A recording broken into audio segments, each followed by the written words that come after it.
and let us all do we can to build a better future. Representative Pramila Jayapal, the head of the Congressional Progressive Caucus, she gives out a warning that if the Democrats fail to deliver, they're going to be walking into a political disaster in the new year. So Representative Pramila Jayapal warned her fellow Democratic lawmakers and President Joe Biden on Sunday that failure to deliver their promised social spending and climate agenda could have disastrous political consequences, feeding voter disillusionment and leaving millions of people without badly needed economic aid amid a deadly pandemic. This is the same Pramila Jayapal who also, again, compromised with Joe Manchin. And again, we have to remember the Build Back Better bill started at $7 trillion and then was cut down to $1.75 trillion. Listen, if you want to make earth-shattering resolution and change, you need to be aggressive and hold on to that high number. Joe Manchin took the progressives' compromise and cut it in half and cut it in half and cut it in half until now, basically, he's not going to support the damn thing at all. Representative Pramila Jayapal, what was probably should have been done, especially for the progressive lawmakers, was actually be that bulwark against the neoliberal Democratic establishment and actually fight back. Actually use your following, your political capital to push back and stand up against Joe Manchin, because Joe Manchin has basically right now gotten everything he wanted throughout 2021, and he has the final say over everything.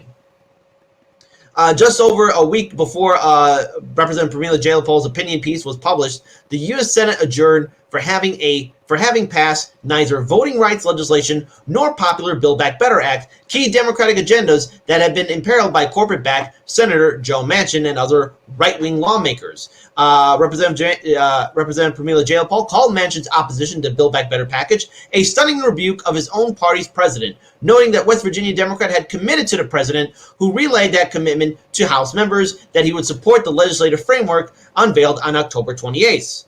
On the basis of that commitment, Representative Pramila Jayapal and a majority of nearly 100-member Congressional Progressive Caucus agreed to drop their demands for passage of the Build Back Better Act before a bipartisan infrastructure measure supported by Manchin and Senator Kristen Sinema, which was the biggest mistake by the progressives. Look, and I understand in Washington, D.C., you have to make compromises and deals. I get it. It's a realm of politics. But let's be very clear here. Washington, D.C. is its own sewage, its own toxic environment. And the matter of fact is that the progressives should have been aggressive and not bow down. Because by bowing down, they gave Joe Manchin the room he needs to do whatever he wants. And he's not going to deal with any kind of consequences or repercussions from House Democrats or Senate Democrats or Joe Biden. Remember, Joe Biden and Joe Manchin are pretty good friends. And at the end of the day, I have to go back to thinking about what Charlemagne the God asked Vice President Kamala Harris. Who's in charge of the country? Joe Biden or Joe Manchin? Because Joe Manchin has gotten everything that he wants. He had more sit-down time with the president than any of the other Democratic senators, save for Senator Kristen Sinema. That's the issue that we're dealing with. The article continues on. Representative Pramila Jayapal argued in her op-ed that the decoupling of the two bills came only after most Congressional Progressive Caucus members believed we had reached our point of maximum leverage, and if we held up infrastructure again, Senator Manchin would walk away from the Build Back Better entirely and possibly even both proposals. But he already did that. He did that. He was going to do that. When someone tells you who they are, please believe them. Continuing on, while Jayapal vowed to continue working to salvage the $1.75 trillion Build Back Better Act, again, remember, it started at $7 trillion, then $6 trillion, and then it kept on getting lower and lower and lower. Via the legislative process, she called on Biden to use executive action to immediately improve people's lives. In the coming days, Jayapal wrote that the Congressional Progressive Caucus will release a plan of these actions, including lowering costs, protecting health of every family in America, and showing the world that the United States is serious about our leadership on climate action. And I just want to say three things that Joe Biden can do through executive order alone. Legalize cannabis, make Medicare for all happen, and also cancel student debt, which is crippling millions upon millions of Americans. And the United States, being the richest country in the world, we don't have Medicare for all. But what I have to say to the progressives and the entire Democratic Party at this point, what do you have? What are you running on And when you walk into 2022, what kind of disaster will you be walking into? What kind of propaganda are you going to convince voters that you're the better party? Because as things are looking out right now, it's looking like a slaughter for the Democrats. And the progressives, good luck in trying to convince people that somehow we could reform the Democratic Party. Good luck on that. But here's another video. I want to bring this video. Shout out to Case Study QB. He found this gem and he shared it with me as well. Be sure to support his work on Twitter. FaZe, if we can, let's pull up this video from Case Study QB. I want to play it in its full entirety because it calls out, at least in this video on mainstream media, well, the failure of the progressives and Representative Pramila Jayapal. Let's play it. Expand on this for me, Jake, being the reality check for us. And it seems like Pramila Jayapal is also the reality check of that op-ed that you mentioned in the Washington Post. And I want to read a little bit for folks to kind of understand this negotiating process. She said this: "We can't be naive about the difficulty of once again negotiating with someone who has not kept his commitments," not mentioning Manchin by name, but everybody knows exactly who she's talking about. So it seems as if the Progressive Caucus is going into this eyes wide open. Yeah, well, they've lost all their leverage, though, Yasmin. They've given Manchin what he wanted and what Republicans wanted, which is this infrastructure package. And putting aside whether that's good policy or good politics, Joe Manchin and Republicans got a victory, and he was always squeamish about this larger package. He never made any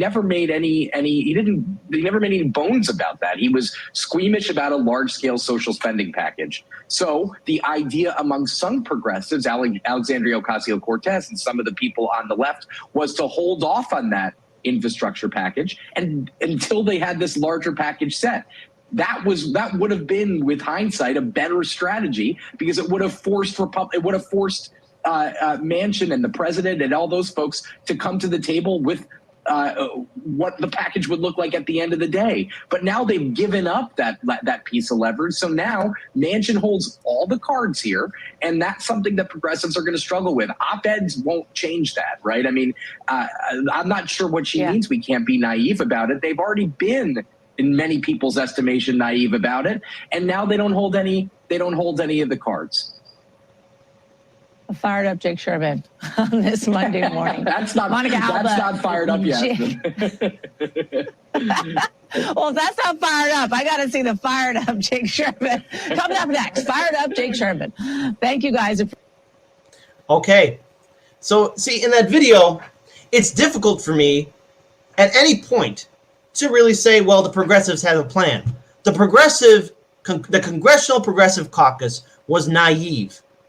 Or either that, they were blind, or maybe they just got tricked. But they gave up all their leverage. From day one, when the Biden and Harris administration got started, the progressive movement in the House and Senate, activists all over, should have been pushing Biden and Harris to the left, should have been using all their political capital, all their leverage at the beginning. But since then, by compromising or saying that Biden exceeds expectations or patting themselves on the back that we defeated Trump, guess what? Trump's going to run again in 2024. I'll be surprised if he doesn't. But that op-ed, and I'll admit, there are some things that Representative Pramila Jayapal that's saying in there that I agree with. But at the end of the day, since she is the leader, it falls upon her because she takes some blame for this. And let's look at the Build Back Better. What is it going to do to help out working class citizens? There's really not much in there. And they cut it down from $7 trillion to $1.75 trillion. So yes, you could write an op-ed that the Democrats are walking into a political disaster. That is a fact. The midterms will be a disaster for the Democrats. And the progressive movement, good luck. Good luck, especially even associating yourselves with the Democratic Party. This is why we need to look at building third parties at this point.